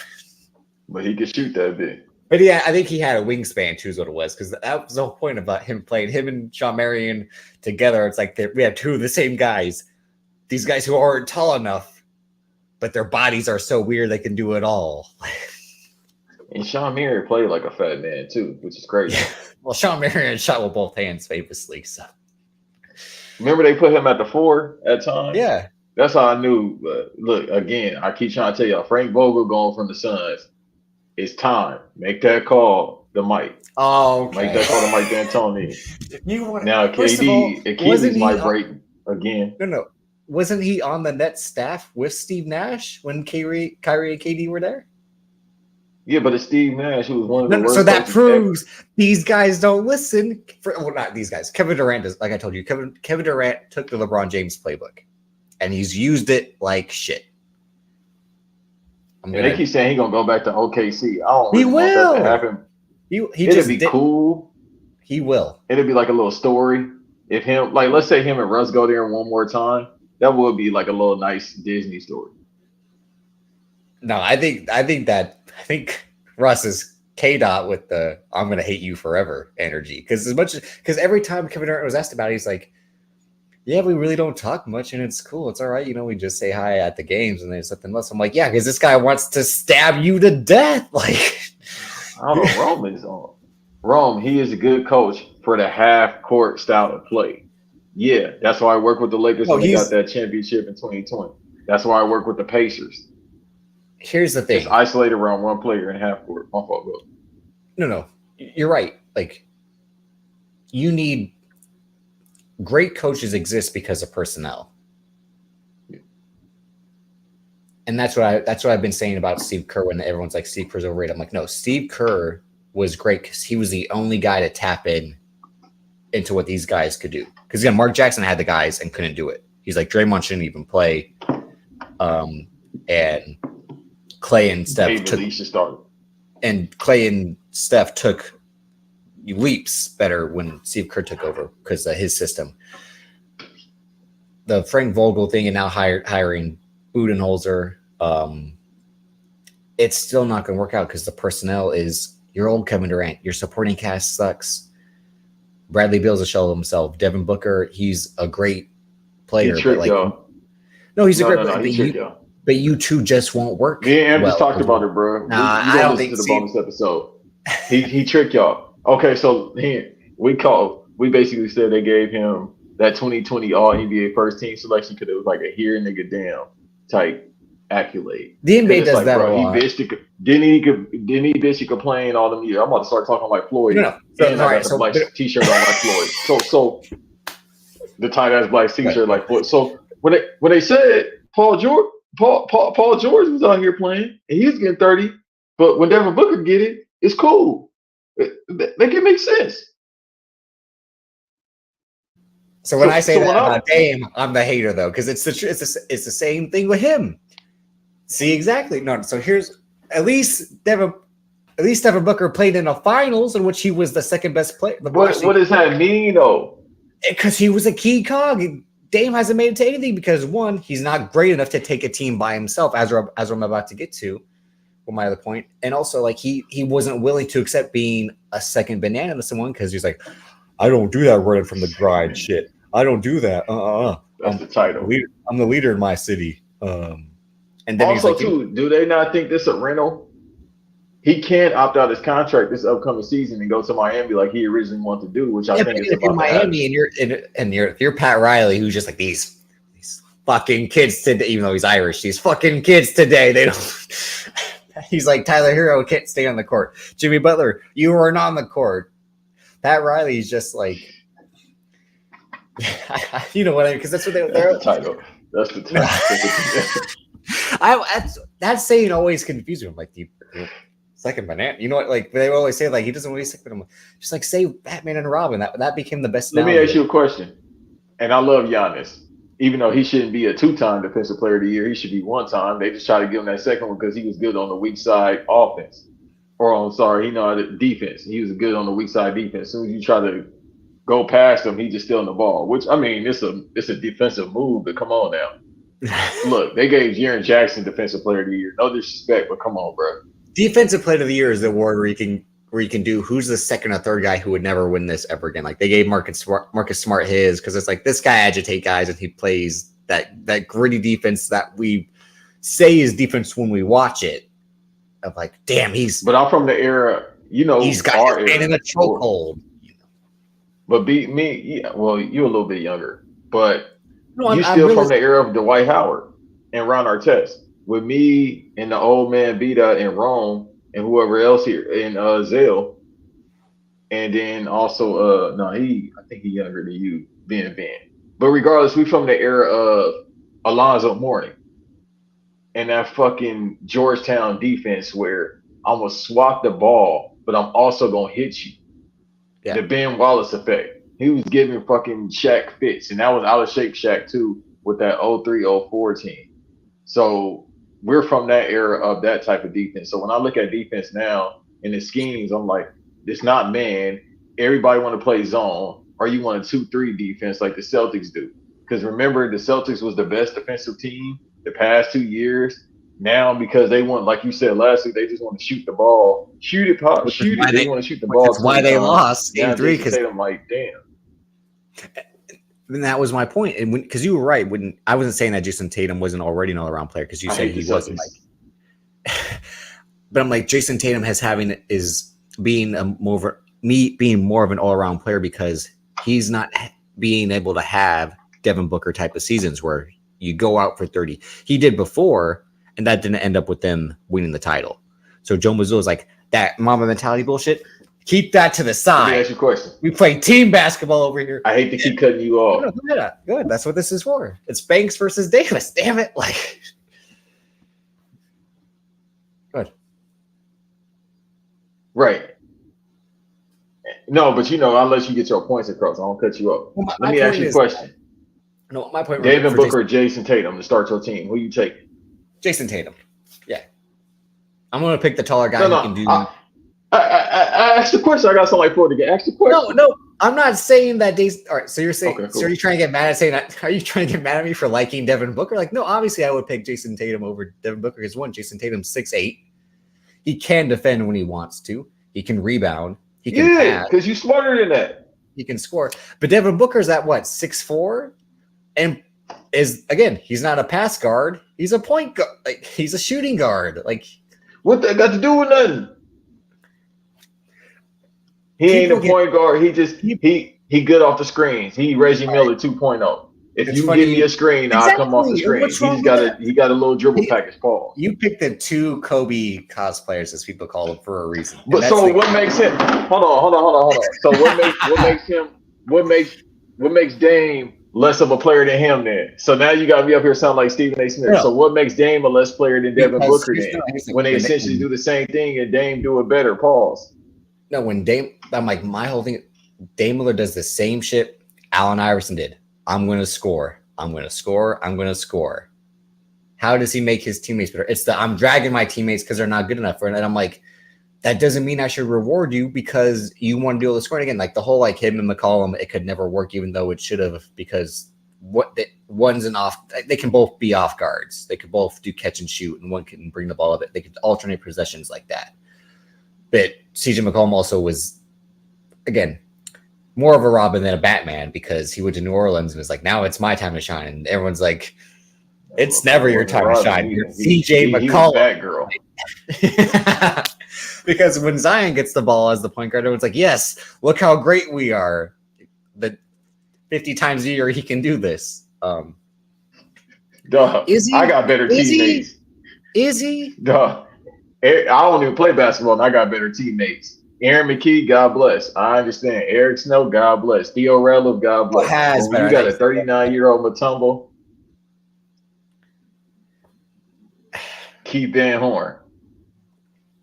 My thing about all right, let me ask you this: if you put Dame, if you put Devin Booker on the team that Dame had with C.J. McCollum, I Jeremiah think Grant. they'd be I'll the just go same. by I think, the team yeah, from 2 I years think they'd ago. be the Jeremiah same. Grant. I think they'd be the same. You don't think so? If you well, obviously You're he couldn't picking the play the same two type of being player in Dame. terms of guards that are shooters. No, because he would just be a catch and shoot. No, I'm you probably right. Because here's the thing. Because Dame in that Suns offense, he would have had to be at the 2, which he can't do because he's too small. Pause. Well, But he would have had to be catch and shoot Chris guy. Paul, Pause again. if you're saying if this trade took place after that finals run, for some whatever reason they wanted to swap Dame and Booker straight up, and Chris Paul was playing with Dame, I think that would work just as well too. Like you saw what happened when Damian Lillard always had a partner versus Devin Booker never had a partner as soon as he got to the Suns. They picked DeAndre Ayton with the number 1 overall pick instead of Luka, because they're like, we have Devin Booker, we don't need a ball handler for a guard. We got Devin, we don't need Luka, and Trae Young was taken after Luka was. So that was the whole thing. I'll save my second point for because it's about Anthony Edwards and then more pick thing, which it'll because I don't want to spend that will go way too long. You have to record with Eve. But I think you don't. I mean, we talking ball, baby. I can keep on going, Paul. No, but my whole thing with Dame is that, like saying, because here, damn, for Devin Booker is Dame's entire career. I was never highly recruited into college. I was passed over in the draft. It was LaMarcus Aldridge's team until I took it. I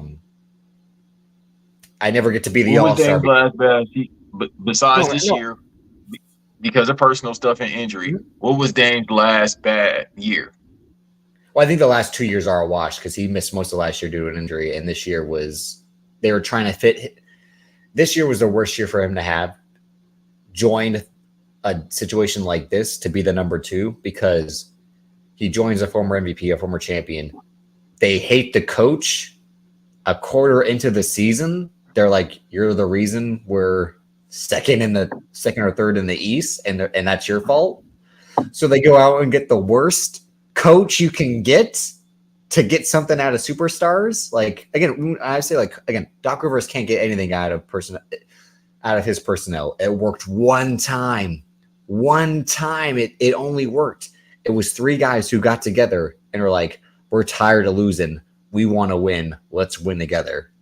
And every time a team hired Doc Rivers to bring superstar potential to the finals, he never won. It didn't work in LA with Blake CP. Early coaches, when they have because I listened to Doc when he was on Bill Simmons, where he talked about how the Orlando season, he was like, we were so underlooked that success almost shouldn't count in terms of no one was expecting us to get as far as we did because of they had T-Mac. Not you. He's ignorant. Y'all had T-Mac, who was scoring champ. But I think he's just trying to say is that's all we had is T-Mac. So getting any team success just because you have T-Mac and whoever. I know Grant Hill was hurt and he almost died, God bless, from a staph infection. But still, when y'all had him, it worked. When he was healthy a couple of times, y'all had Drew Gooden. I mean, Drew Gooden was good for that team. But Doc's whole thing is he's mad that he wasn't able to win with Chris Paul CP. He's mad that he wasn't able to win with Kawhi Paul George. He's mad he wasn't able to win with Joel and James Harden. And now he's not going to win with Dame and Giannis. And now how many Hall of Famers has he coached since 08? Exactly. I think we just got 10 names. It's weird if you want to think of Paul, KG, Ray, Rondo. Because Rondo has to be in, right? No, I think he's first ballot. Again, Chris Paul, Blake. I'm kind of refuting everything I said. I mean, not refuting. I'm kind of regurgitating everything I said earlier for all the dogs. Bruh, I'm telling you, if Reggie Miller can go into the Hall of Fame, anybody can go into the Hall of Fame. But Reggie Miller was the superstar on his team, though. That's in like they'll reward the guy who did all the work for his team. Like if Gilbert Arenas never had the gun shit and just kept putting up 30 points for 8 extra years on the Wizards, they would have put him in the Hall of Fame because he would have been a top 25 scorer at that rate. Right. Thank God it never happened because I'll probably start watching the NBA. Well, that's the thing about Melo is like Melo talks about he's a top 12 all-time scorer despite never having team success, and he's the equivalent to. I don't get what's going on with you, wrong. You disrespect James Harden, but yeah, respect Reggie Miller. I don't get what's going on here. I think that's like I said, the James Harden thing really is because he did the KD thing too. It's not working here. You did it worse. Yeah, I was gonna say, well, worse in like it's like you got in a car accident. I can't come up with a good analogy, but they're both bad. They're both the worst things you can do. Because he showed up fat to Houston and was like, "Get me out of here! You fucked up the team." And Houston's like, "But you told us to get the team like this." He's like, "Not like this." So, just like Kevin Durant showed up, did everything for him. Just like, and then he blamed Daryl Morey, which is the crazy part about Daryl Morey's a liar. And Daryl Morey said, "I'm going to pay you after the season," and then decided to change his mind. Technically, yes, that is a lie. I'm not going to disagree with James Harden because he could kind of do that. But it was on the basis of James Harden accepting the extension, which wasn't going to have as much money, instead of being able to re-up right then and there. But I also think Daryl Morey knew after playing with James Harden for so long of like, and all the shit in Brooklyn, like, I can't trust, like, you might be my boy, but I can't trust you anymore. Like, right. And that's why I think it played out the way it is. Like, he saw it going down in Brooklyn, which is like, James' body's breaking down. James' attitude is getting worse. So broken down James Harden with a worse attitude is not something for my team. And I said that's why the Clippers weren't going to win when they got him. I'm like, the body, what John Moxley said about CM Punk, broken mind, broken body, broken spirit. That's James Harden in a way, almost of like, or like he's had bad losses. And look at this was the guy who was the punchline. He was the punchline for Meta World Peace, elbowing him into CTE. He was the punchline in terms of like he was the fat guy on the Thunder who with the beard and then got skinny, and he kind of deserved it. He had a mohawk in 2013, bro. Yeah. That he was. But again, he's been holding on to the beard just as long. At some point, rebrand like Anthony Davis. Just shave it. Just shave the middle. Like, no, he got to keep that beard, bro. I don't like talking about how people look, let alone a grown man. Yeah, I had the pictures of that when he came out of Arizona State. Seeing those old pictures, I'm like, yeah. Keep the beard, bro. I mean, it don't matter. The hoes gonna know who you are as soon as you walk through the club. Yeah. All they hear is cha-ching. Yeah, which is why he could be fat, and then lose mad weight. Like the whole wasn't a fat suit was a great period of like NBA Twitter, even though I still have in just because I wasn't paying attention as much. But everyone's like, he's showing up to the game with a big ass belly. Then he shows up in Brooklyn like spry and fit. Like it's been a week. Like, yeah, you can't unless he was on the old pack. You can't lose weight that fast. Not even again. Fighters would not literally kill because they would literally die. I'm trying to say like boxers and UFC fighters would die to learn that stupid. Like, how can I be that fat and then lose that much weight? Please, because they are already doing. They're already on the brink of that anyway. Unless he trained with the fox catcher. What's his name? Oh, John DuPont. Yeah, unless he was training with him, then I don't think the Schultz brothers, but yeah, because then he had him on the. See, you're right about Joel Embiid. Probably not being physically able to lose weight. I remember when Draymond Green, he talked about when those stories about like how he could never lose weight, which is what hurt him as a prospect. And like he took the bike machines into the sauna and it broke the bike machines because he was trying to sweat it out while biking at the same time, like, and he could just never get in shape with that weight. He was just always going to carry that big man weight with him. And it's all muscle. It's just aesthetically, it's not rippling abs and muscles. You know, that it's not cosmetic muscle, as we should say. Vince McMahon muscle. Because all these guys are still, again, the prime athletes. Are like Fat James Harden is still a better athlete than you or I. Like, no, he cooking. I don't know about better than me, but he cooking. I mean, because the endurance, that's the thing. Like Jokic, he runs off the court like it seems like it's easy for him. He's like, oh, just another day of running, you know, like, or you run up the court. He on one spot. I mean, two spots. He either gonna shoot front face up to the basket, or he gonna be in the post. It works, but that's what. See, we'll end on this point, because you said Dwight Howard again. Dwight Howard was the peak of like, damn, look at Dwight Howard, like the real 75. Like to be he should have barely been 75 over Reggie Miller. Oh God, this Reggie Miller slander. No, I will agree. No, I will agree. I can name you some plays Dwight Howard did. No, I will agree. At their peaks, I'd rather build a team around Dwight Howard than Reggie Miller. Because that defensive anchor he was, again, right. The reason he was that defensive anchor is because guys were still going into the paint back then, and he was still like out of here. Like, bro, he is a 3-time defensive player of the year, the youngest 3-time defensive player of the year for a reason. He was getting 2010 and he couldn't score properly. Yeah, he was. That still remains the biggest. Like, how did you ever average over 10 points when you couldn't post up, you couldn't shoot at all? But it worked. That turnaround jumper worked in 2010. It was that turnaround jumper and just alley oops and bully ball dunks.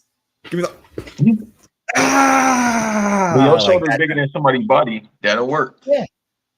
That's the funny part. Like, because last night, Cat hit 2 3-pointers in the first 4 minutes, and he did his sassy, ooh, like he was cooking. And I'm like, you should be down in the paint trying to pummel this man. But because of that pick of Boogie Cousins being like, I'm a wall, you can't move me, is always stuck in my mind. Of like, that's why Cat doesn't go to the paint, because when Cat's like, trying to force his way against Boogie Cousins, like, what is this, a child? Like, come on, like.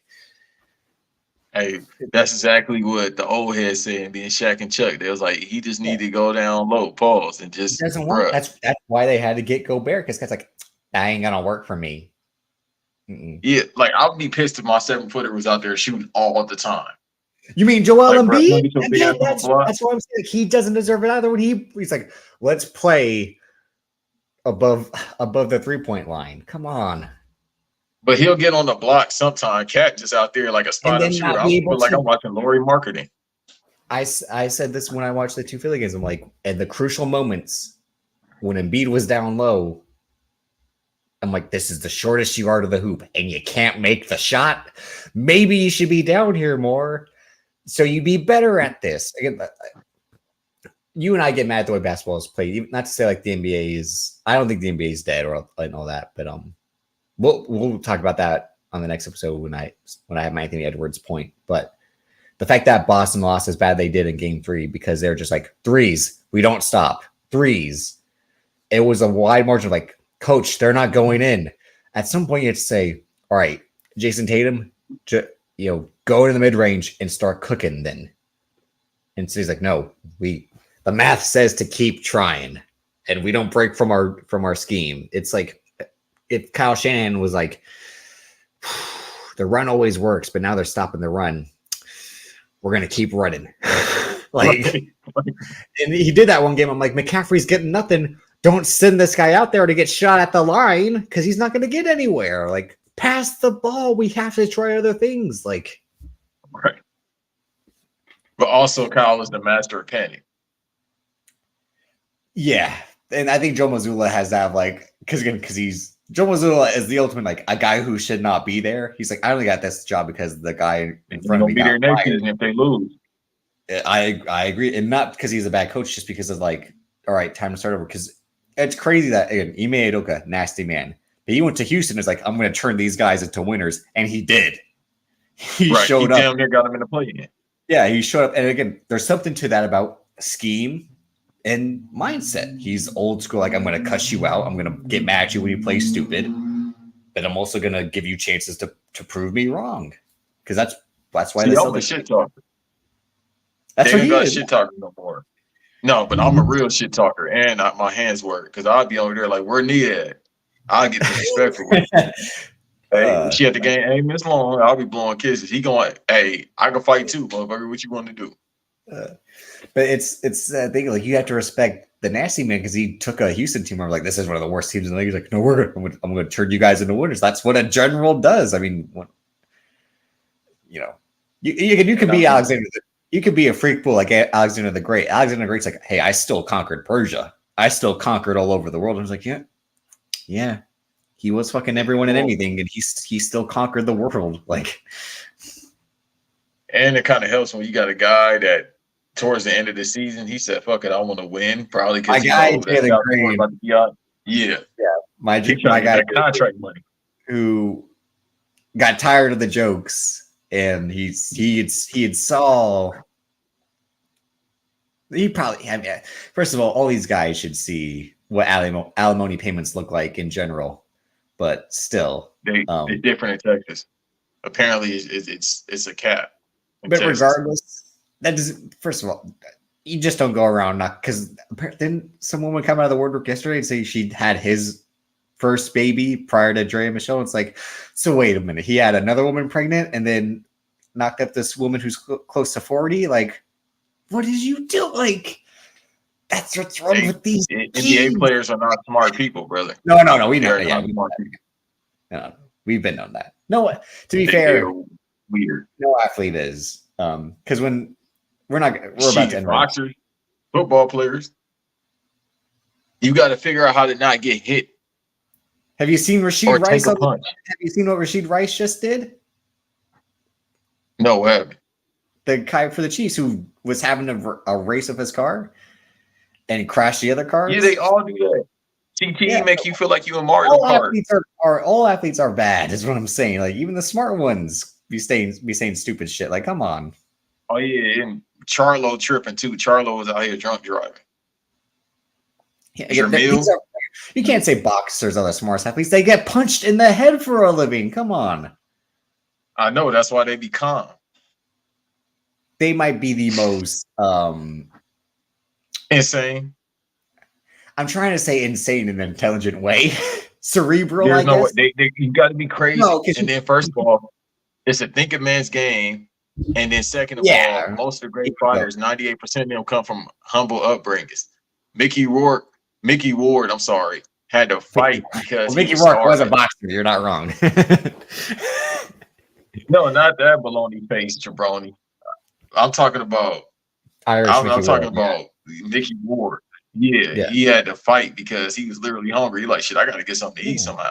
So I'm about to start boxing. So you hungry and you still no one gets into the fight game if you have money. Yeah. Why are you gonna? Again, Conor McGregor was like, I don't want to be a plumber. I'm gonna go be a UFC fighter.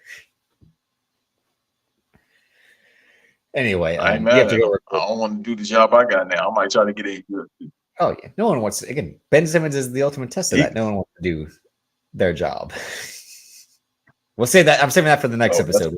I'll say that for the next. You about to have me say something else. You gonna be by yourself because I know I'm gonna say something that's gonna get us in trouble.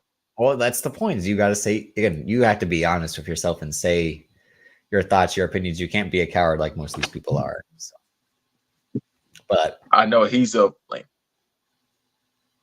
But you got to go record with Eve wiretap. So make sure you're tapping into the Black and Unstable Patreon. If you aren't, you like I said, you just recorded with Amp on Random Acts of Podcast's Patreon. Shout out to Danny Foxworth. I checked out your interview with him. That was a good interview. Appreciate y'all. Appreciate you showing me love on that.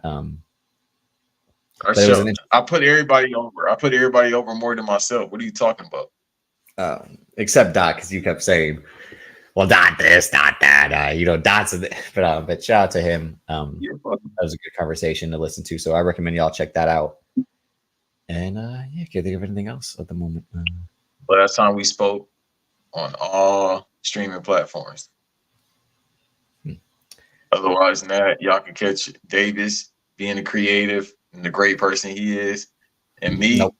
I just talk shit for a living. I average 30 points of shit talking. Who would be the 30-point shit talker? Would it be? I might be leading scorer. I might be an all-time leading scorer. It's Rick Ross.